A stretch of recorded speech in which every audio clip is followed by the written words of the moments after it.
Parul university के placements का कोई रिप्लेसमेंट नहीं, इसलिए टॉप कंपनीज की फर्स्ट चॉइस। आप तो समझ ही गए होंगे। Join Parul university, Vadodara, Gujarat. पहलगाम में हुए आतंकी हमले, ऑपरेशन सिंदूर और उसके बाद हुए सीज फायर की चर्चा अब ब्रिटेन के संसद में भी होने लगी है। अभी तक हमने इस हमले में अमेरिका, रूस, बलूचिस्तान और तुर्की जैसे देशों के बयान सुने, लेकिन इस मामले में अब ब्रिटेन ने भी बड़ी बात कह दी है, जिससे पाकिस्तान की पस्त हालत पर एक और घाव लग जाएगा। दरअसल भारत की आतंकवाद के खिलाफ जीरो टॉलरेंस नीति और इसके लिए मिल रहा वैश्विक समर्थन अब पाकिस्तान के लिए एक और मुसीबत बन चुका है। जम्मू कश्मीर के पहलगाम में हुए आतंकी हमले के बाद भारत ने ऑपरेशन सिंदूर के तहत आतंकवाद के खिलाफ जो कड़ा कदम उठाया, उसकी गूंज अब अंतर्राष्ट्रीय मंचों पर सुनाई दे रही है। ब्रिटेन की संसद में कंजर्वेटिव सांसद बॉब ब्लैकमैन ने भारत के इस कदम की जमकर तारीफ की है। हाउस ऑफ कॉमर्स में बोलते हुए उन्होंने पहलगाम हमले को कायराना और सुनियोजित बताया और आगे कहा कि भारत ने ऑपरेशन सिंदूर के तहत आतंकवाद के खिलाफ साहसिक कदम उठाया है।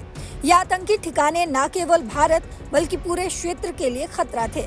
ब्लैकमैन ने ब्रिटेन की कीर स्टार्मर सरकार से अपील की है कि वो पीओके में चल रहे आतंकी कैंपों को खत्म करने के लिए भारत के साथ मिलकर काम करे।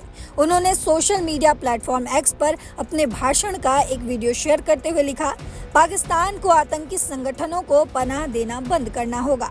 भारत की कार्रवाई आतंकवाद के खिलाफ एक मिसाल है। ब्लैकमैन के सवाल का जवाब देते हुए ब्रिटेन के विदेश सचिव डेविड लेमी ने भी पहलगाम हमले की कड़े शब्दों में निंदा की है। उन्होंने कहा, 26 निर्दोष लोगों की हत्या एक भयावह कृत्य है।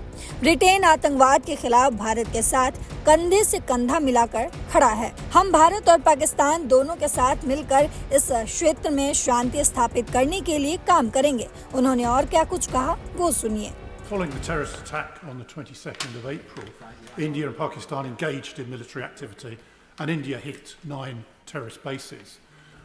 Now there's a fragile peace, which of course is still being negotiated today. What efforts is the Foreign Secretary making to ensure that the terrorist bases are removed from Pakistan-occupied Kashmir? Well, let me be clear that the horrendous terrorism that we saw, 26 nationals stripped and shot, was horrific.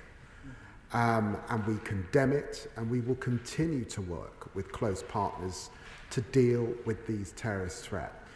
He's right. All of us have to lean in now and ensure that we are supporting efforts on both sides to deal with horrendous terrorism. That is what in the end will maintain an enduring peace. Bharat की इस कार्रवाई को America और France जैसे देशों ने भी समर्थन दिया है। अमेरिकी विदेश मंत्रालय के प्रवक्ता ने कहा, आतंकवाद के खिलाफ लड़ाई में भारत का रुख स्पष्ट है। हम इस क्षेत्र में शांति और स्थिरता के लिए भारत के प्रयासों का समर्थन करते हैं।